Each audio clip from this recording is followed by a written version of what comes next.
Hello friends, welcome to Saanvi's kitchen. तर आज मी तुम्हाला केशर श्रीखंड दाखवणार आहे. तर हे होममेड श्रीखंड आहे. त्यासाठी आपण चक्का घरी केलेला आहे. तर इथे मी दही घेतलेलं आहे, जे मस्लिन किंवा चीज क्लॉथमध्ये आपल्याला बांधून घ्यायचं आहे आणि एखाद्या गाळणी किंवा चाळणीवरती तुम्ही असं ठेवायचं आहे, जेणेकरून त्याचं पाणी सगळं निथळून जाईल. तर हे बघा, असं घट्टसर आपलं हंग कर्ड जे आहे हे रेडी झालेलं आहे. म्हणजे हा चक्का जो आहे हा रेडी झालेला आहे. तुम्ही बघू शकता किती घट्ट असं हे चक्का आपल्याला झालेला आहे हा. तर आता आपण केशर घेऊया. तर केशराच्या काड्या घेतलेल्या आहे, त्याच्यामध्ये मी गरम दूध घातलेलं आहे. तर अशा प्रोसेसनी तुम्हाला मॅक्झिमम केशराचा कलर येऊ शकतो. तर त्यामुळे आपल्याला तसं हे प्रोसिजर करायची आहे. आता इथे चक्का जो आहे हा साधारण 187 ग्रॅम्स असा झालेला आहे. तर तो आपल्याला व्यवस्थित असा क्रीमी टेक्स्चर होईपर्यंत आपल्याला हा मिक्स करायचा आहे. आणि हे बघा, मॅक्झिमम केशर कलर हा आलेला आहे अशा प्रोसेसने. तर इथे मी साधारण एक 180 ग्रॅम्स तुम्हाला दिसतं आहे, पण मी त्याच्यामध्ये घालताना साधारण एक 160 to 170 ग्रॅम्स साखर याच्यामध्ये चाळून घातली होती.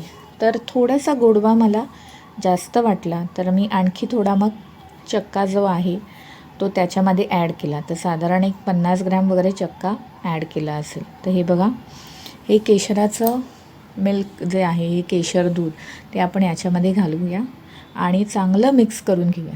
तर हे बघा, या प्रोसेसमुळे केशराला खूप छान असा रंग आलेला आहे आणि आपल्या श्रीखंडाला पण खूप छान रंग आलेला आहे. आणि आता आपण तो मिक्स करून घेऊया. तर हे आपलं मिक्सर जे आहे हे रेडी झालेलं आहे. आता याच्यावरती आपल्याला जायफळ पूड घालायची आहे. तर हे बघा, टेक्स्चर किती क्रीमी आहे. तर जायफळ पूड थोडीशी आपल्याला घालायची आहे. तर एक चिमूटभर वगैरे तुम्ही घालू शकता आणि आपल्याला हे मिक्स करायचं आहे.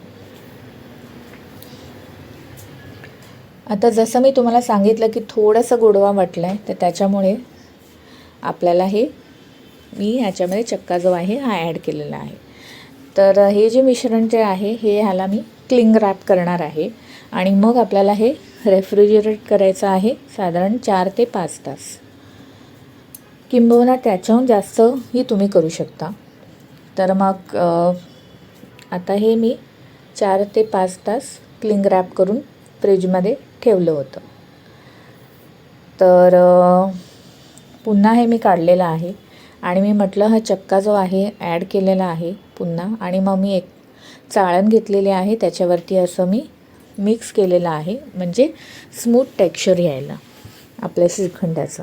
तर पुन्हा एकदा मग मी रेफ्रिजरेट केलेलं आहे क्लिंग रॅप करून. मग तेव्हा मी ओव्हरनाईट ठेवलं होतं आणि मग नेक्स्ट डे असं थिक असं तुम्हाला केशर श्रीखंड अगदी बाहेरच्यासारखं तुम्हाला लागेल, पण हे अगदी हायजिनिकली केलेलं आहे, खूप काळजीपूर्वक केलेलं आहे आणि खूप सुंदर आणि टेस्टी लागतं. तर श्रीखंड झालं, तर आता पुऱ्या तर होणारच.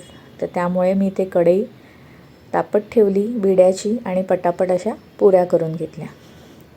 तर आता सणवाराचे दिवस चालू होतील, तर होप तुम्ही माझी ही रेसिपी फॉलो करा आणि तुम्हाला माझी ही रेसिपी केशर श्रीखंडाची कशी वाटली ते नक्की सांगा.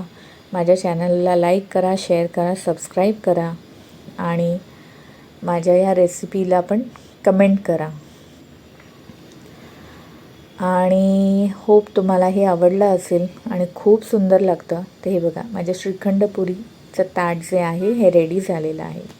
तर तुम्ही नक्की ट्राय करा. आणि पुऱ्या पण बघा, अगदी सॉफ्ट अशा मस्त झाल्या होत्या आणि अशा मस्त फुलल्या होत्या आणि खूप अशा सॉफ्ट होत्या टेक्स्चर. तर नक्की ट्राय करा आणि प्लीज प्लीज माझ्या चॅनलला सान्वीज किचन इंडियन अँड फ्युजनला सबस्क्राईब करा. थँक्यू.